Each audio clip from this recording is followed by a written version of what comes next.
আমাদের যে পরিস্থিতি, আমাদের যে অবস্থা, নিজে আমল করতে চাই কিন্তু পারি না। নিজে একটা ভালো কাজ করতে চাই, অন্যকে আদেশ করি, কিন্তু নিজের মধ্যে তা বাস্তবায়ন করতে পারছি না। কেন এটা পারছি না? কী জন্য পারছি না? একবারও কি এটা ভেবে চিন্তা করেছে যে কেন আমরা ইবাদত করতে পারছি না? কেন আমাদের আমলের মধ্যে প্রশান্তি পাচ্ছি না? আমলে কেন সুন্দরভাবে আমল করতে পারছি না? আমলের মধ্যে মাধুর্যতা আসছে না, আল্লাহ সুবহানাহু ওয়া তাআলার স্মরণ আসছে না। কেন? কী জন্য? কেননা আমরা আমাদের রবকে ভালোভাবে চিনতে পারি।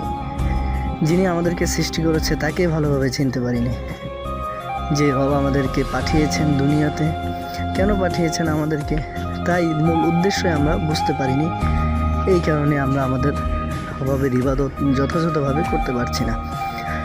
ভালো কাজ করতে চাই কিন্তু করতে পারি না।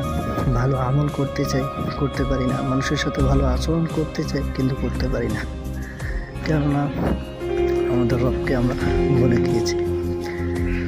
এই কারণে আমল করতে পারি না, এই কারণে আমরা আমল করতে পারি না যে আমরা আমাদের রবকে ভালোভাবে চিনতে পারি না। রবের সৃষ্টির উদ্দেশ্য সম্পর্কে জানতে চাইও নাই, জানিও না।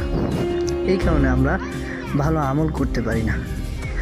আমরা শয়তানকে আমাদের বন্ধু হিসেবে গ্রহণ করেছি, রবকে আমরা ভুলে গিয়েছি।